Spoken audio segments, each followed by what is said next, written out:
Art is really a learned thing. Nobody comes out of the womb knowing how to, make a song or paint a painting. You have to learn it. In order to learn it, you have to be interested in it. I'm Annelies Final. I'm more of an internal imaginative artist.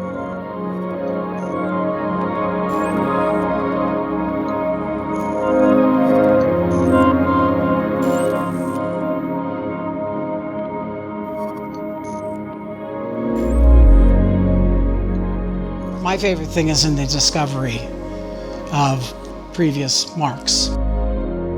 I seem to need a suggestion. When I look at something, things become clear to me as I'm painting.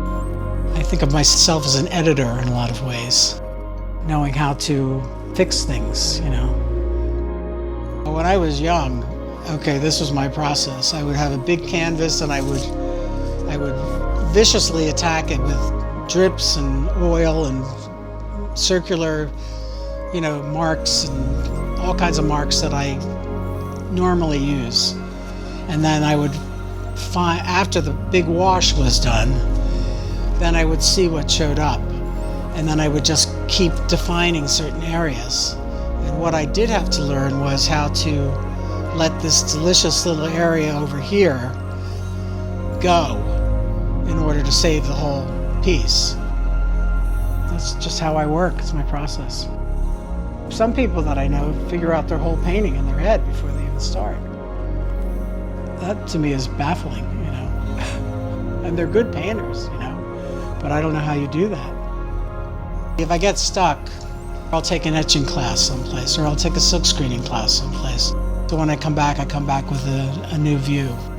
You have to sort of recognize your failings as well and figure out how to get beyond them.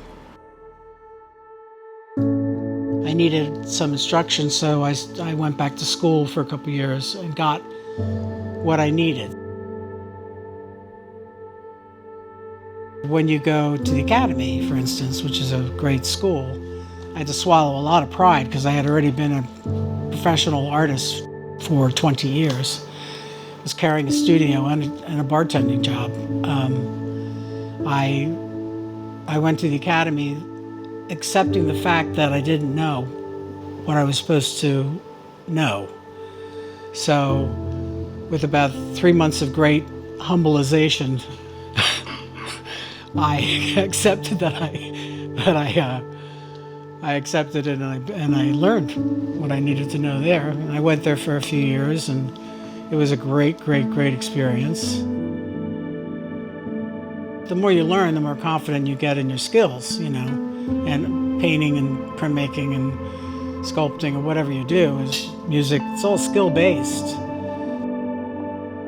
If you're interested enough, you keep going. The best thing about getting old is that I can do this until my last dying breath, hopefully, as opposed to being a dancer who has to quit when they're 21, So I have the visual arts are good for that. But I do remember one point in my life, probably about 25 years ago, when I absolutely felt totally free. And it became a truth. That it really was like a minute. I all of a sudden realized I was totally free. It was a transformation, yeah. It's a life's pursuit. Put me on a new direction.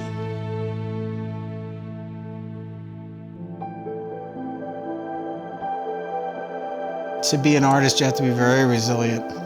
You better be prepared to have 2 other jobs to support yourself.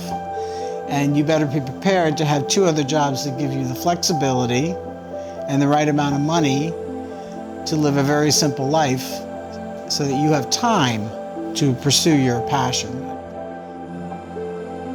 As a young artist, you're going to have moments of total despair about what you're doing, and because you have to learn things. There's no way around it. You can't let that stuff stand in the way. You just have to go forward. When you go in the studio, you're bringing, Every artist you've ever known in that studio with you.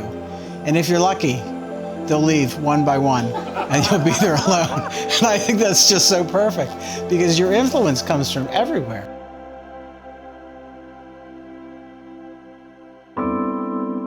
This is a great town, a great area, and it's been built on art from New Hope, basically. New Hope is not what it was, for sure. It was an artistic community with street fairs and the River Center for the Arts and communities and art shows right on the streets. Everybody had it set up on the streets in front of Carla's, in front of the whole Mechanic Street. Not in the parking lot at the Silbury School. Well, I would say the Art Yard in Frenchtown is one of those places that's bringing more obscure work of all genres, dance, theater, art, parades, everything. I mean, it's a fantastic organization. What can you do to facilitate it? You open up places like the Maker's Alley, which is a great space. I think Maker's Alley is going in the right direction. It's not, it's allowing people from different mediums and different places in their life, in the artistic lifetime that a person gets, and it's allowing a space for the showing of art. Ready, set, go! When I was asked to be a judge, I was like, well, this is an honor. I'm Annelies Final, and I'm a multimedia artist. And then I was thinking, oh my gosh, so many people know me, and I have such strong opinions about things. How am I going to do this without insulting people? I have to maintain my own integrity, and choose what I think is the better piece of artwork. 374 pieces were submitted this year, the most ever in this, our fourth Artober. Our two celebrity judges, local multimedia artist Annelies Final and renowned gallery owner and author Jonathan Levine. They met for the very first time on a rainy Sunday afternoon at Hope Art Gallery in late September. Soon thereafter, the judging began, each with their own unique process of picking award-winning art. It's very hard to judge people based on skill level. It's more, I want to base them more on their creativity or the newness of. I judge on the quality of the artist's ability, I think, more than anything else. And on the last day of Artober, Annelies arrived to see the final exhibit in all its glory. What do you think, Annelies? Well, I'm pleasantly surprised by how good the work is, as opposed to from a small digital file. Everything looks much better than I had expected it to, so. I have a deeper history in this area than I even remember half the time, But my dad was a forester. I lived in the park, yeah, my youth. I wasn't given a lot of toys, so I always made things, I made things out of dried beans and yarn, whatever was hanging around.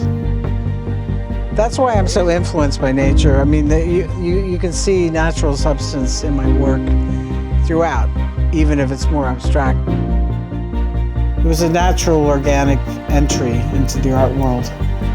I have that symbiotic relationship with nature. That's just through love for it, basically. It's a life's pursuit.